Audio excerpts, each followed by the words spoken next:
আসসালামু আলাইকুম। আমি সর্বপ্রথম ইরানকে ধন্যবাদ জানাচ্ছি। আমি একটা ভিডিও করেছিলাম, আপনারা অনেক শেয়ার করেছেন, প্রায় 60,000 মানুষ এটা শেয়ারই করেছেন। আমাদের কাছে একটা জিনিস চাইছিল, আমরা যেন তাদেরকে সাপোর্ট করি অনলাইন অফলাইন রাষ্ট্রীয়ভাবে। তো আজকে এই যে বাংলাদেশের মানুষ, আমরা প্রাণ ভরে বা মন থেকে ইরানের জন্য দোয়া করছি, ভিডিও বানাচ্ছি, শেয়ার করছি, সবকিছু মিলিয়ে এটার একটা ইফেক্ট তো পড়ছে। বাংলাদেশের জন্য একটা বড় সুসংবাদ দিয়েছে ইরান, আর এই সুসংবাদে বর্তমান বিএনপি সরকার বা বাংলাদেশের প্রত্যেকটা জনগণ এটার সুবিধাভোগী। আপনারা জানেন যে এই যুদ্ধের মধ্যে ইরানের হাতে একটা নাভি আছে। এই নাভিটা কি তেলের সিস্টেমকে কন্ট্রোল করে, আর এই কন্ট্রোলিং সিস্টেমটার নাম হচ্ছে হরমুজ প্রণালী। বলা হয়ে থাকে সারা বিশ্বে যে শিপিং অয়েলিং ইস্যুটা আছে, জাহাজের মাধ্যমে তেল সরবরাহ করা, এলএনজি সিএনজি যা আছে, কথার কথা এর ভিতরে 70 থেকে 80 ভাগ জাহাজ ইরানের এই হরমুজ প্রণালীকে ব্যবহার করে আসতে হয়, যেখানে বাংলাদেশে যে জাহাজগুলো আছে, ট্যাঙ্কারগুলো আছে, এগুলো আপনার এখান দিয়ে চলাফেরা করে। তো এর মাঝখানে ইরান কিন্তু খুব শক্ত অবস্থানে নিছে যারা শত্রু রাষ্ট্র আছে তাদের ব্যাপারে।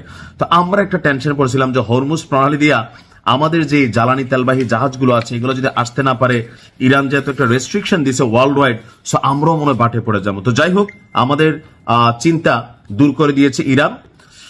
মধ্যপ্রাচ্যে চলমান সংঘাতের মধ্যে জ্বালানি সরবরাহ স্থিতিশীল রাখতে বিভিন্ন কৌশলগত পদক্ষেপ যখন সরকার নিচ্ছে, এর মধ্যে আপনার সরকারের অনুরোধে, অর্থাৎ বিএনপি সরকারের থেকে অনুরোধ করা হয়েছিল, তো সেই অনুরোধে ইরান আশ্বস্ত করেছে যে বাংলাদেশের জন্য তেলবাহী জাহাজগুলোকে হরমুজ প্রণালীতে বাধা দেওয়া হবে না। আমাদের জ্বালানি মন্ত্রণালয়ের কর্মকর্তারা বলছেন বাংলাদেশ হরমুজ প্রণালী দিয়ে তেল এবং এলএনজি বহনকারী যে জাহাজগুলো আছে সেগুলো ব্যবহার করে, আর এই জাহাজের নিরাপদ চলাচলের নিশ্চয়তা চেয়ে ইরানের সাথে যোগাযোগ করেছিল বর্তমান সরকার। মধ্যপ্রাচ্যের সংঘাত বিশ্বে অন্যতম গুরুত্বপূর্ণ জ্বালানি পরিবহন নৌক যে করিডর অর্থাৎ হরমুজ প্রণালী, এটাকে বড় বিপদে ফেলেছিল বা ঝুঁকির মুখে ফেলেছিল। তো এতে সম্মতি দিয়ে বাংলাদেশের জ্বালানিবাহী জাহাজ হরমুজ প্রণালীতে প্রবেশের আগেই তা ইরানকে জানাতে অনুরোধ করেছে। মানে ইরানের এই হরমুজ প্রণালীতে যাওয়ার আগেই বাংলাদেশকে বলছে আপনাদের জাহাজটা যখন আসবে তখন আপনারা কি করবেন, আমাদের জাস্ট একটা মেসেজ দিবেন যে হ্যালো ভাই আমরা আসতেছি। তাহলে কি হবে, এখানে হয়তো সাংকেতিক কোনো কোড নাম্বার থাকে অথবা জাহাজের কোনো আইডেন্টিফিকেশন নাম্বার থাকে, সেই হিসাবে বাংলাদেশ জাহাজকে আপনার নিরাপদে এই হরমুজ প্রণালী থেকে পার করতে দেবে।